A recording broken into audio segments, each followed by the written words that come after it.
I'm the ruler of everything in the end.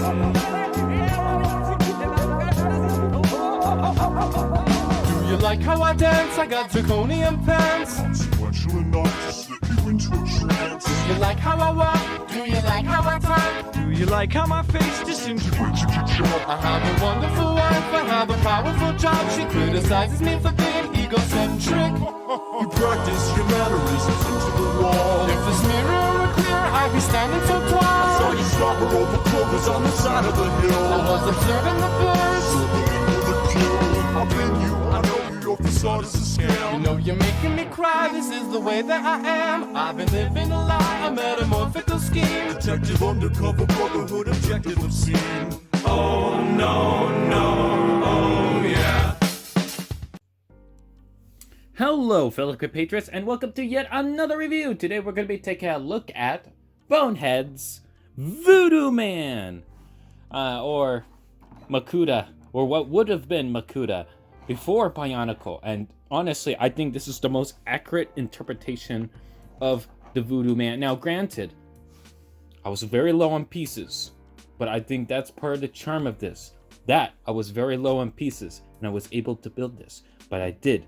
So, we're going to go ahead and look at it, but before we get into articulation and functions, let's figure out how tall Voodoo Man actually is. Voodoo Man, to the top of his head, stands about 3¼ inches tall, and the centimeter measurement will be up in the corner. And to his antenna, Voodoo Man stands to about 3 7/8 of an inch tall, and the centimeter measurement will be up in the corner as well. Okay, so for Voodoo Man, again, I was very low on pieces because I don't have a lot of system, says the person that made a fully transformable Lego full tilt out of purple. But regardless, yes, that is kind of the case here. So I may have taken apart my Poe Dameron X-Wing just to build this guy. Yeah, it was worth it. It was worth it. It was definitely worth it taking apart Poe Dameron's vehicle. But articulation-wise, his head can bobble up and down. So he bobbles up so he can not look up and look down and be like, what's going on with my life? What happened? And obviously I put the motor in there. He has the motor. He has his spinning mace, and he has this. I guess it was a hand or a gun. I don't know what it is, but you know what? I turned it into a thing. His arms do not articulate because I put an axle through for the sake of stability. You know, so because I want this to be a very stable figure, but you can still like tilt the arms, you know, and whatnot. I could have very easily made these articulated arms if I wanted to, but I chose not to because I needed to save the Technic for another transformer that I may or may not be making in the future. But yeah. Oh, and also in the back, he has a compartment to put the batteries in and all that good stuff. You know, because he is definitely battery operated. Definitely. Most certainly. But let's go into the functions. So, as you can see, he moves very smoothly. And to be on the safe side, I put some coasters in the bottom, so he has very rounded cheeks on the bottom. And he uses them cheeks to walk. But of course, you don't have to do that. You can have him leaning forward, so he can look like he's like, hey, I'm gonna get ya, you scum. You know, I'm gonna get you, Toa. Yeah, kind of thing. And he looks cute. He's very cute and adorable. Just look at him go.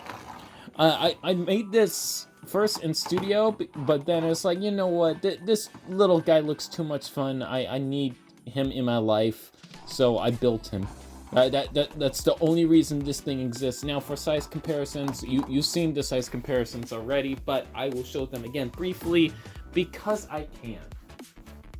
Here he is compared to good guy, the chance of chats. He will be your husband. Whoop. And here he is with bad guy, and he will kill your husband. Whoop. Here he is with the Troglodyte, and he will be your soulmate. Whoop! And here he is with Brecca, and he will kill your soulmate. Whoop! Here he is compared to a Tahunga build, so you got a size comparison with a Tahunga build, and she lost her arm during the war in my early childhood, and I still haven't gotten her arm. Here he is compared to Kopaka, so you got a size comparison there, and you get the rest. I think with the intro alone, you can already tell that this is a small boyo. But a very good boyo. And it's very easy to change the eyes. Just pop up the head and you can go ahead and make him happy or what have you. Look at that.